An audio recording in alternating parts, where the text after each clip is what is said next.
ನಮಸ್ತೆ ಫ್ರೆಂಡ್ಸ್, ಇವತ್ತೊಂದು ವೆರೈಟಿ ಆಗಿರುವಂಥ ಒಂದು ಹೆಲ್ದಿ ಆಗಿರುವಂಥ ಒಂದು ರೆಸಿಪಿ ಜೊತೆನೆ ಬಂದಿದ್ದೀನಿ. ಮಾಡ್ತಾ ಇರೋದು ಸಬ್ಬಕ್ಕಿ ಉಪಯೋಗಿಸ್ಕೊಂಡು ಮಾಡ್ತಾ ಇರೋದು. ಬಾಳೆ ಎಲೆಯಲ್ಲಿ ಸಬ್ಬಕ್ಕಿ ಹಾಕ್ಕೊಂಡ್ಬಿಟ್ಟು ಒಂದ್ಸಲ ಈ ರೀತಿ ಮಾಡಿ, ಸಖತ್ತಾಗಿ ಬರುತ್ತೆ. ಬನ್ನಿ ನೋಡೋಣ ಇದು ಏನು ಹೇಗೆ ಮಾಡೋದು ಅಂತ. ಮೊದಲು ಅರ್ಧ ಕಪ್ ಸಬ್ಬಕ್ಕಿ ತಗೊಂಡಿದ್ದೀನಿ. ಇದನ್ನು ಚೆನ್ನಾಗಿ ತೊಳೆದು ಒಂದು 30 ನಿಮಿಷ ನೆನೆಸಿಡಬೇಕು. ನೋಡಿ, ಇದು ನೆನೆಸಿಟ್ಟಿರುವಂಥದ್ದು. ಆಮೇಲೆ ಇದನ್ನು ಬೇಯಿಸಬೇಕು.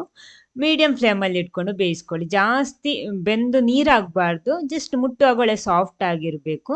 ಆ ರೀತಿ ಇದನ್ನು ಬೇಯಿಸ್ಕೊಳ್ಳಿ. ಈ ರೀತಿ ಕೈ ಆಡಿಸ್ತಾ ಇದ್ರೆ ಚೆನ್ನಾಗಿರುತ್ತೆ. ನೋಡಿ, ಇವಾಗ ಇದು ಬೆಂದು ರೆಡಿ ಆಗಿದೆ. ಸ್ಟವ್ ಆಫ್ ಮಾಡ್ಕೊಂಡಿದ್ದೀನಿ.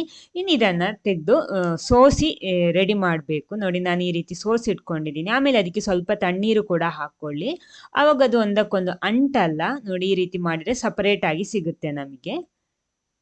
ಈ ರೀತಿ ಸ್ವಲ್ಪ ತಣ್ಣೀರು ಹಾಕ್ಕೊಂಡು ಸೆಟ್ ಮಾಡಿಟ್ಕೊಂಡು ಅದರಲ್ಲಿರೋ ಎಕ್ಸ್ಟ್ರಾ ನೀರೆಲ್ಲ ತೆಗೆದ್ಬಿಟ್ರೆ ಆಯಿತು.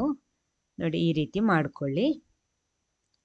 ಆವಾಗ ಅದು ಫುಲ್ಲಾಗಿ ಸಪರೇಟಾಗಿ ಸಿಗುತ್ತೆ ನಮಗೆ, ಒಂದಕ್ಕೊಂದು ಅಂಟಿರಲ್ಲ. ಇದನ್ನು ಹಾಗೆ ಒಂದು ಸೈಡಲ್ಲಿ ಇಟ್ಕೊಳ್ಳಿ. ಆಮೇಲೆ ಬೇಕಾಗಿರೋದು ಬಾಳೆಹಣ್ಣು. ನಾನಿಲ್ಲಿ ಒಂದು ಬಾಳೆಹಣ್ಣು ತಗೊಂಡಿದ್ದೀನಿ. ಆದರೆ ಸ್ವಲ್ಪ ದೊಡ್ಡ ಗಾತ್ರದ್ದು, ಅದ ಕಾರಣ ಅರ್ಧ ಭಾಗ ಮಾತ್ರ ನಾನಿಲ್ಲಿ ಉಪಯೋಗಿಸಿರೋದು. ಇದನ್ನು ಸಣ್ಣ ಪೀಸ್ ಮಾಡಿ ರೆಡಿ ಮಾಡಿ ಇಟ್ಕೊಳ್ಳಿ. ನೆಕ್ಸ್ಟ್ ಒಂದು ಪ್ಯಾನ್ ಬಿಸಿ ಮಾಡಿಬಿಟ್ಟು ಅದಕ್ಕೆ 1 ಟೀ ಸ್ಪೂನ್ ತುಪ್ಪ ಹಾಕ್ಕೊಂಡ್ಬಿಟ್ಟು ಅದಕ್ಕೆ ನಾವಿಲ್ಲಿ ಕಟ್ ಮಾಡಿಟ್ಟಿರುವ ಬಾಳೆಹಣ್ಣು ಹಾಕ್ಕೊಂಡ್ಬಿಟ್ಟು ಚೆನ್ನಾಗಿ ಫ್ರೈ ಮಾಡಬೇಕು. ಇದೊಳ್ಳೆ ಸಾಫ್ಟ್ ಆಗಿ ಬರಬೇಕು. ತುಪ್ಪ ಜಾಸ್ತಿ ಬೇಕಿದ್ರೂ ಸಹ ಹಾಕ್ಬೋದು. ನಾನು ಕೇವಲ 1 ಟೀ ಸ್ಪೂನಲ್ಲಿ ಮಾಡಿರೋದು. ಆಮೇಲೆ ಇದಕ್ಕೆ ಅರ್ಧ ಕಪ್ಪು ತೆಂಗಿನ ತುರಿ ಹಾಕ್ಕೊಂಡ್ಬಿಟ್ಟು ಇದನ್ನೆರಡು ಕೂಡ ಚೆನ್ನಾಗಿ ರೋಸ್ಟ್ ಮಾಡ್ಕೊಳ್ಳಿ. ಈ ರೀತಿ ಬಾಳೆಹಣ್ಣೆಲ್ಲ ಒಳ್ಳೆ ಸ್ಮ್ಯಾಶ್ ಆಗಿ ಸಿಕ್ಕಿದ್ರೆ ಒಳ್ಳೆಯದು. ಅದ ಕಾರಣ ನೋಡಿ, ಈ ರೀತಿ ಸ್ಪ್ಯಾಚುಲ ಉಪಯೋಗಿಸ್ಕೊಂಡು ಇದನ್ನು ಸಣ್ಣ ಸಣ್ಣ ಪೀಸ್ ಮಾಡ್ಕೊಳ್ಳಿ. ನೋಡಿ, ಇವಾಗ ಇದು ಕೂಡ ರೆಡಿ ಆಗಿದೆ. ಕರೆಕ್ಟ್ ಫ್ರೈ ಆಗಿ ರೆಡಿ ಆಗಿದೆ, ಸಾಕು. ಇದನ್ನು ಕೂಡ ಸೈಡಲ್ಲಿ ಇಟ್ಕೊಳ್ಳಿ. ನೆಕ್ಸ್ಟ್ ಬೇಕಾಗಿರೋದು ಬೆಲ್ಲ. ನಾನಿಲ್ಲಿ 3 ಅಚ್ಚು ಬೆಲ್ಲ ತಗೊಂಡಿದ್ದೀನಿ. ಅದಕ್ಕೆ 2 ಕಪ್ ನೀರು ಸೇರಿಸ್ತಾ ಇದ್ದೀನಿ. 2 ಕಪ್ ನೀರು ಹಾಕ್ಕೊಂಡ್ಬಿಟ್ಟು, ಇದು ಪಾಕ ಅಲ್ಲ, ಜಸ್ಟ್ ಈ ಬೆಲ್ಲ ಕರಗಿ ಸಿಕ್ಕಿದ್ರೆ ಸಾಕು ನಮಗೆ. ಚೆನ್ನಾಗಿ ಕುದಿಸ್ಕೊಳ್ಳಿ. ನೋಡಿ, ಇವಾಗ ರೆಡಿ ಆಗಿದೆ. ಬೆಲ್ಲ ಎಲ್ಲ ಕರಗಿ ಬರಬೇಕು.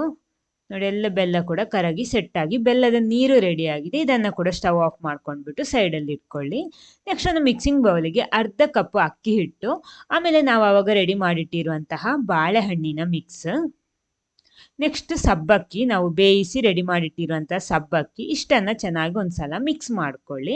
ಆಮೇಲೆ ನಾವು ಆವಾಗ ಕುದಿಸಿ ರೆಡಿ ಮಾಡಿಟ್ಟಿರುವಂತಹ ಬೆಲ್ಲದ ನೀರನ್ನು ಈ ರೀತಿ ಸೋಸಿ ಉಪಯೋಗಿಸ್ಕೊಳ್ಳಿ. ಎಷ್ಟು ಬೇಕೋ ನೋಡಿಕೊಂಡು ಸ್ವಲ್ಪ ಸ್ವಲ್ಪ ಹಾಕ್ಕೊಂಡು ಮಿಕ್ಸ್ ಮಾಡ್ತಾ ಬನ್ನಿ. ಒಮ್ಮೆಲೆ ಸೇರಿಸಬೇಡಿ, ಸ್ವಲ್ಪ ಸ್ವಲ್ಪ ಹಾಕ್ತಾ ಮಿಕ್ಸ್ ಮಾಡ್ತಾ ಬನ್ನಿ. ನೋಡಿ, ಇವಾಗೆಲ್ಲ ಹಾಕ್ಕೊಂಡಿದ್ದೀನಿ. ಹಿಟ್ಟು ಈ ರೀತಿ ಇದೆ. ಇನ್ನು ಇದಕ್ಕೆ ಫೈನಲ್ ಆಗಿ ಒಂದು 1/4 ಕಪ್ ರವೆ ಕೂಡ ಸೇರಿಸ್ಕೊಳ್ಳಿ.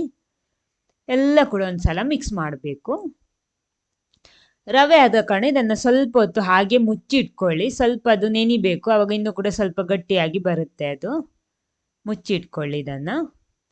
ಆಮೇಲೆ ನಮಗೆ ಬೇಕಾಗಿರೋದು ಬಾಳೆ ಎಲೆ. ಈ ಸ್ಟೆಪ್ಪು ಆಪ್ಷನಲ್. ನಿಮಗೆ ಬಾಳೆ ಎಲೆ ಎಲ್ಲ ಇದ್ರೆ ಮಾಡ್ಬೋದು, ಇಲ್ಲಾಂದರೆ ನಾರ್ಮಲ್ ಮನೆಯಲ್ಲಿರುವ ಸ್ಟೀಲ್ ಕಪ್, ಸ್ಟೀಲ್ ಬೌಲ ಉಪಯೋಗಿಸ್ಬೋದು. ನಾನಿಲ್ಲಿ ಬಾಳೆ ಎಲೆಯಲ್ಲಿ ಒಂದು ಕೋನ್ ಶೇಪಲ್ಲಿ ರೆಡಿ ಮಾಡ್ತಾ ಇದ್ದೀನಿ. ಈ ರೀತಿ ಮಾಡಿ ಸ್ವಲ್ಪ ವೆರೈಟಿ ಆಗಿರುತ್ತೆ, ಹೆಲ್ದಿ ಕೂಡ ಅಲ್ವಾ. ಬಾಳೆ ಎಲೆಯಲ್ಲೆಲ್ಲ ಮಾಡಿಬಿಟ್ರೆ ನೋಡಿ, ಜಸ್ಟ್ ಈ ರೀತಿ ಫೋಲ್ಡ್ ಮಾಡಿಬಿಟ್ಟು ಕೋನ್ ಶೇಪಿಗೆ ರೆಡಿ ಮಾಡ್ತೀನಿ. ಅವಾಗ ನೋಡೋದಕ್ಕೂ ಚೆನ್ನಾಗಿರುತ್ತೆ, ಒಳ್ಳೆ ಸಾಫ್ಟ್ ಆಗಿ ಬರುತ್ತೆ. ಬಾಳೆ ಎಲೆಯಲ್ಲಿ ಮಾಡೋ ಅದರ ಬೆನಿಫಿಟ್ ಕೂಡ ನಮಗೆ ಸಿಗುತ್ತೆ. ನೋಡಿ, ಈ ರೀತಿ ಕೋನ್ ಶೇಪಲ್ಲಿ ಮಾಡ್ಕೊಂಡಿದ್ದೀನಿ. ಇನ್ನಾದರೆ ಎಕ್ಸ್ಟ್ರಾ ಇರೋದನ್ನೆಲ್ಲ ಕಟ್ ಮಾಡಿ ತೆಗಿಬಹುದು. ನೋಡಿ, ಎಷ್ಟು ಚೆನ್ನಾಗಿ ಬಂದಿದೆ ಅಂತ. ಮಕ್ಕಳಿಗೆಲ್ಲ ಈ ರೀತಿ ಮಾಡಿಕೊಟ್ರೆ ಹೇಗಾದರೂ ತಿಂದೇ ಬಿಡ್ತಾರೆ. ನೋಡಿ, ಶೇಪ್ ನೋಡಿಬಿಟ್ಟಾದರೂ ತಿಂತಾರೆ. ನೋಡಿ, ಈ ರೀತಿ. ಇಲ್ಲ ಅಂದರೆ ನಾವು ಹಲಸಿನ ಎಲೆಯಲ್ಲಿ ಗುಂಡ ಮಾಡ್ತೀವಲ್ವ, ಆ ರೀತಿನೂ ಮಾಡ್ಬೋದು. ನೋಡಿ, ಜಸ್ಟ್ 4 ಎಲೆಯನ್ನು ಈ ರೀತಿ ಜೋಡಿಸಬೇಕು. ನಾವು ಇಡ್ಲಿ ಹಿಟ್ಟನ್ನೆಲ್ಲ ಹಾಕ್ಬಿಟ್ಟು ಗುಂಡ ಮಾಡ್ತೀವಿ ಈ ಕಡೆ ಎಲ್ಲ, ಆ ರೀತಿನೂ ಮಾಡ್ಬೋದು. ಹಲಸಿನ ಎಲೆ ಕೂಡ ತುಂಬ ಒಳ್ಳೆಯದು, ಬಾಳೆ ಎಲೆ ಥರಾನೇ. ನೋಡಿ, ಈ ರೀತಿ ಫೋಲ್ಡ್ ಮಾಡಿಬಿಟ್ಟು ಗುಂಡನೂ ರೆಡಿ ಮಾಡ್ಬೋದು. ಜಸ್ಟ್ ಒಂದು 2 ಎಲೆಯನ್ನು ಈ ರೀತಿ ಫೋಲ್ಡ್ ಮಾಡಿಬಿಟ್ಟು ರೆಡಿ ಮಾಡುವಂಥದ್ದು. ಇದು ಕೂಡ ಹಾಗೆ ಚೆನ್ನಾಗೇ ಬರುತ್ತೆ. ಅದು ಒಮ್ಮೆಲೆ ನಮಗೆ ಜಾಸ್ತಿ ಬೇಯಿಸ್ಬೋದು ಇದರಲ್ಲಿ.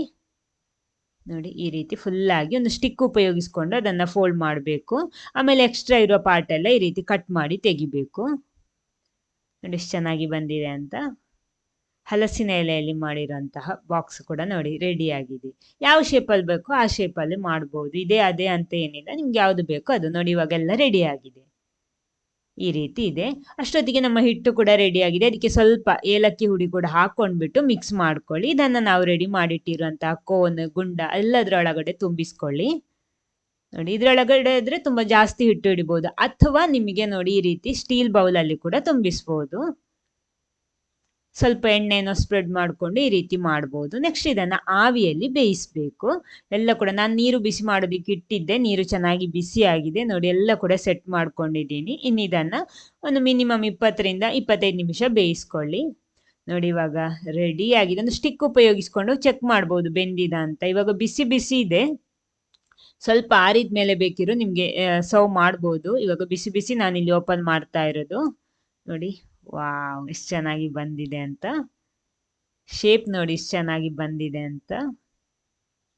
ಸೂಪರ್ ಆಗಿರುವಂಥ ಹೆಲ್ದಿ ಆಗಿರುವಂಥ ಒಂದು ಸ್ನ್ಯಾಕ್ ರೆಸಿಪಿ ಇದು. ನೋಡಿ ಕೋನ್ ನೋಡಿ ಎಷ್ಟು ಕ್ಯೂಟ್ ಆಗಿದೆ ಅಂತ. ನಿಮಗೆ ಯಾವ ಶೇಪು ಯಾವ ರೀತಿ ಬೇಕೋ ಆ ರೀತಿ ಮಾಡ್ಬೋದು. ನೋಡಿ ಈ ರೀತಿ ಇದೆ. ಈ ವಿಡಿಯೋ ನಿಮ್ಗೆ ಇಷ್ಟ ಆಗಿದ್ರೆ ಒಂದು ಲೈಕ್ ಕೊಟ್ಬಿಟ್ಟು ಎಲ್ಲರ ಜೊತೆ ಶೇರ್ ಮಾಡಿ. ಆಮೇಲೆ ನೀವು ಫಸ್ಟ್ ಟೈಮ್ ಈ ಚಾನಲ್ ನೋಡೋರಾದರೆ ದಯವಿಟ್ಟು ಚಾನಲ್ ಸಬ್ಸ್ಕ್ರೈಬ್ ಮಾಡಿ ಸಪೋರ್ಟ್ ಮಾಡಿ. ಫೇಸ್ಬುಕ್ ಪೇಜಲ್ಲಿ ವಿಡಿಯೋ ನೋಡ್ತಿದ್ರೆ ಪೇಜ್ ಫಾಲೋ ಮಾಡೋದಕ್ಕೂ ಮರಿಬೇಡಿ. ಅದೇ ರೀತಿ ಇನ್ಸ್ಟಾಗ್ರಾಮ್ ಕೂಡ ಫಾಲೋ ಮಾಡಿ ಸಪೋರ್ಟ್ ಮಾಡಿ. ನೋಡಿ ನಾವು ಹಾಕೊಂಡಿರೋ ಸಬ್ಬಕ್ಕಿ ನೋಡಿ ಎಷ್ಟು ಸಪ್ರೇಟಾಗಿ ಅದೇ ಡೇಗೆ ತಿನ್ನೋದಕ್ಕೆ ಸಿಗುವಾಗ ಸೂಪರಾಗಿ ಬರುತ್ತೆ. ಇನ್ನೊಂದು ಹೆಲ್ದಿ ವೆರೈಟಿ ಟೇಸ್ಟಿ ರೆಸಿಪಿ ಜೊತೆನೇ ಬರ್ತೀನಿ. Thank you.